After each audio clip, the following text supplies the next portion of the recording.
नमस्कार दोस्तों, स्वागत है आपका हमारे YouTube चैनल हिंदू दिव्य दर्शन में। आज हम इस वीडियो में आपको बताएंगे श्राद्ध पक्ष में क्या करें और क्या न करें। धर्म ग्रंथों के अनुसार भाद्रपद मास की पूर्णिमा से अश्विन मास की अमावस्या तक श्राद्ध पक्ष रहता है। श्राद्ध पक्ष में लोग अपने पितरों को जल देते हैं और उनकी मृत्यु तिथि पर श्राद्ध करते हैं।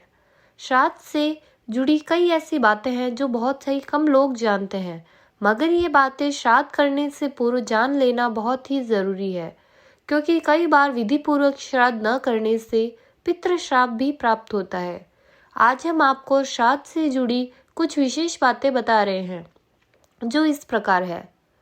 श्राद्ध में भोजन ब्राह्मण को करवाना आवश्यक होता है। जो व्यक्ति बिना ब्राह्मण के श्राद्ध कर्म करता है, उसके घर में पितृ भोजन नहीं करते। श्राद्ध कर्म में गाय का घी, दूध या दही काम में लेना चाहिए। यह ध्यान रखें कि गाय का बच्चा हुए 10 दिन से अधिक हो चुके हों। 10 दिन के अंदर बछड़े को जन्म देने वाली गाय के दूध का उपयोग श्राद्ध कर्म में नहीं करना चाहिए। श्राद्ध में चांदी के बर्तनों का उपयोग और दान पुण्यदायक होता है। राक्षसों का नाश करने वाला भी माना गया है। पितरों के लिए चांदी के बर्तन में सिर्फ पानी ही दिए जाते हैं। यह अक्षय तृप्ति कारक होता है। पितरों के लिए अर्घ्य, पिंड और भोजन के बर्तन भी चांदी के हो तो और भी श्रेष्ठ माना गया है। ब्राह्मण को भोजन मौन रहकर और व्यंजनों की प्रशंसा किए बगैर करवाना चाहिए, क्योंकि पितृ तब तक ही भोजन ग्रहण करते हैं जब तक ब्राह्मण मौन रहकर भोजन ग्रहण करें। जो पितृ शास्त्र आदि से मारे गए हों, उनका श्राद्ध मुख्य तिथि के अतिरिक्त चतुर्दशी को भी करना चाहिए। इससे वह प्रसन्न होते हैं। श्राद्ध गुप्त रूप से करना आवश्यक होता है। श्राद्ध में जो कांगनी, मटर और सरसों का उपयोग श्रेष्ठ रहता है। तिल की मात्रा अधिक होने पर श्राद्ध अक्षय हो जाते हैं। वास्तव में तिल पिशाचों से श्राद्ध की रक्षा करते हैं।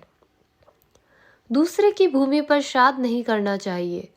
वन, पर्वत, पुण्य तीर्थ और मंदिर दूसरों की भूमि नहीं माने जाते, क्योंकि इन पर किसी का स्वामित्व नहीं होता।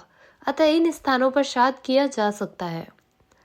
चाहे मनुष्य देव कार्य अर्थात पूजन आदि में ब्राह्मण का चयन करते समय न सोचे, लेकिन पितृ कार्य में योग्य ब्राह्मण का ही चयन करना चाहिए, क्योंकि श्राद्ध में पितरों की तृप्ति ब्राह्मणों द्वारा ही होती है।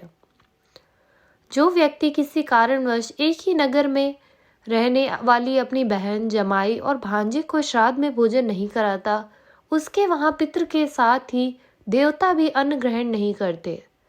श्राद्ध करते समय यदि कोई भिखारी आ जाए तो उसे आदर पूर्वक भोजन करवाना चाहिए।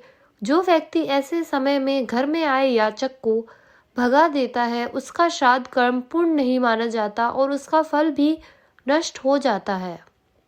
धर्म ग्रंथों के अनुसार सायकाल का समय राक्षसों के लिए होता है।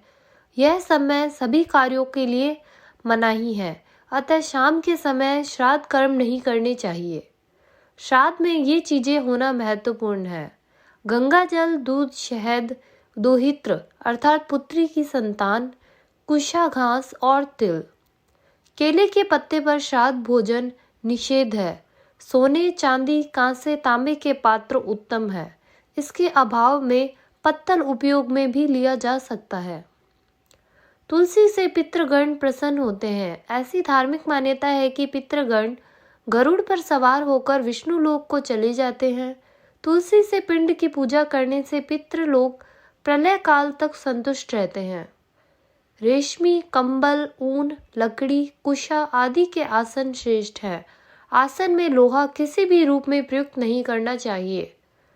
चना, मसूर, उड़द, सत्तू, मूली, काला जीरा, कचनार, खीरा, काला उड़द, काला नमक, लौकी, बड़ी सरसों, काले सरसों की पत्ती और बासी अपवित्र फल या अन्न श्राद्ध में निषेध है।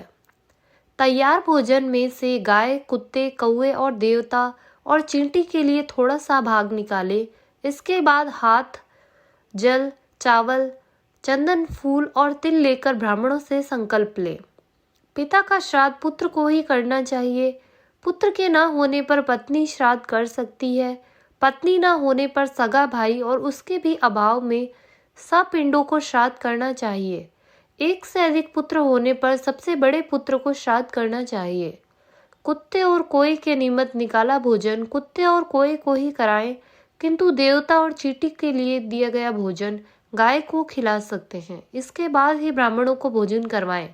पूरी तृप्ति से भोजन कराने के बाद ब्राह्मणों के मस्तक पर तिलक लगाकर कपड़े, अन्न और दक्षिणा देकर आशीर्वाद पाएं।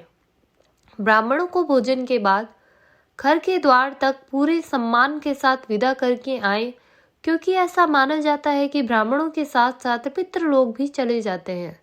ब्राह्मणों के भोजन के बाद ही अपने परिजन, दोस्तों और रिश्तेदारों को भोजन कराएं। तो दोस्तों, आपको हमारा ये वीडियो कैसा लगा हमें कमेंट करके ज़रूर बताइएगा और हमारा ये चैनल सब्सक्राइब करना ना भूलिएगा। तो दोस्तों, मिलते हैं ऐसे ही किसी और अन्य वीडियो के साथ। धन्यवाद।